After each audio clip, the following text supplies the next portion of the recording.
Hi, my name's Mark Haynes, and I am a recovering alcoholic and drug addict. And I recovered full recovery in 2013. And ever since then, I have not had a drop to drink or anything else.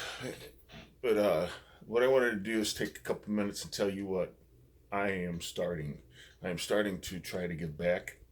Hopefully, this will work for everybody. But I am a certified personal trainer. When I was drinking and indulging in the drugs, what I would do to get sober was to go to the gym for a few weeks, and then after that, who cared what happened? And I would go out and get on a binge again, or get strung out for some period of time, and then of course I would repeat the cycle. Basically, I just kept repeating the cycle. Go to the gym to stop, and then immediately start back up. So obviously there was a very difficult time to make any progress because I was drinking more than I was working out. So um, the sad part of my story is that a best friend of mine, knew him since kindergarten, grew up together, called me one day and said, "Man, I need you to come down and work out with me because I've seen what it does to you, how it helps you get straightened up and get back in control a little bit." And I said, "Yeah, let's do that." Well, the truth of the matter, I was too busy drinking and I did not go down there, and we never hooked up. And unfortunately, he committed suicide, and I was left with that guilt. I mean, I have, it'll affect me forever. That's all there is to it. I keep thinking, man, if I could have done something, if I would have done something, things could have turned out different. But now that I'm completely sober and I have been working out on a regular basis, what I want to do is I want to meet as many people as I can in recovery. And I want to hear their story, and I want to work with them and help them get an exercise routine into their arsenal of tools to keep them sober. And the thing of it is it releases the same chemicals that cocaine does, but not quite as much. But I'll tell you what, you will become addicted to working out, and that is a good thing because it's good for you. What I do is I give a little seminar and explain a lot of things that people may or may not know, like how many calories they're actually supposed to be taking in every day to achieve what they want to do. Um, there's questions and answers on what is the exercises a person who's 25 should do compared to a person who's 55.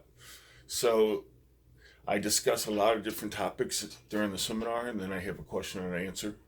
And then anybody that's still interested in joining the local gym, wherever we are, I will go over there and I will spend time with you in the gym on the equipment to make sure that you know what you're doing, get acclimated, and do it right.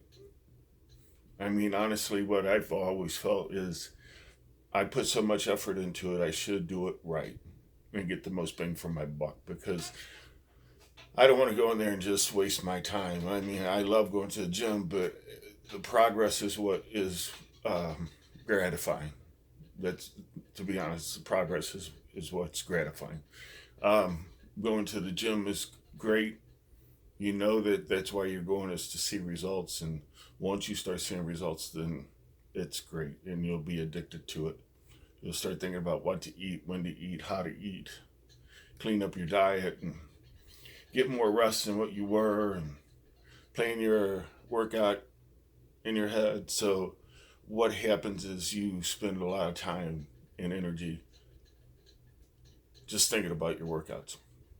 And it's great. It's great. The idle time, as an addict, you know where your mind goes. It goes right back to where it used to be. That's what it knows.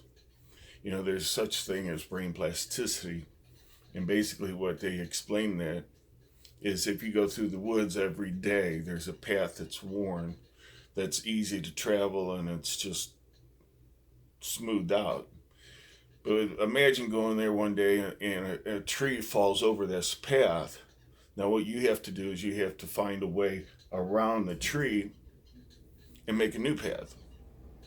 Well, after you do that for so long, your brain won't even think about the path that you used to take. It'll just automatically stay on the path that it's supposed to be on. And that's called brain plasticity, and it's changing the way your brain thinks. And it's what you need to do is you need to give it something else to start the repetition of doing it, which will change your mind and the way your brain works. It actually is it's an amazing thing, the human brain. But they can actually take a guy that had a stroke and lost the use of his left hand and reprogram his brain to another part and regain the use of his left hand. That's just incredible. So I know my battles with alcohol and drugs were physical addiction, but I have to say the mental addiction is where it stops. That's how it stops, is your mind. You have to get to the point where you don't want to do it anymore, and you're willing to do whatever it takes to quit. And then once you quit, you have to stay in recovery, stay recovered. 88% of all heroin and alcoholics, heroin users and alcoholics, relapse. That's an amazing statistic that needs to be lowered. If people are getting clean and they're getting sober, that's not an easy thing to do. So the least that I can do, and the least we can do as a group, is join together and help everybody else. We just need to form a chain, and all of us support each other and give us the background that we need. You find yourself lost after you become sober and clean because your friends that do that don't want to be around you because you don't do it. And you can't go around them because you don't want to do it. So what you have to do is form new friends and new patterns and new paths through the woods to get to where you want to go.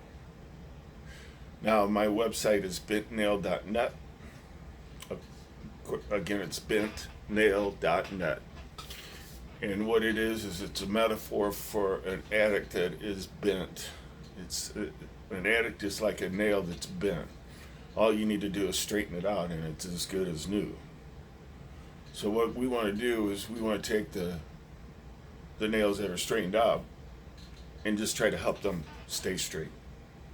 Give them the knowledge and the courage to go to the gym and change their lives completely. They've already made a big change. Now we need to just fine tune it and make sure it's working.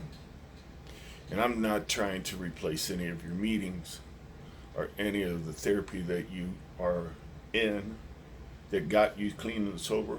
No. Don't stop doing that.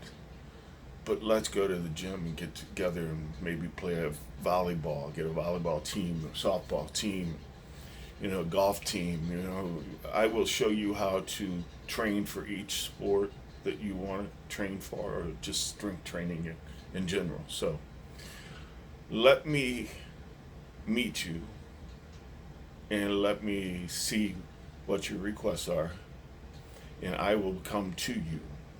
I'm in St. Louis, Missouri, West County, and I am willing to travel.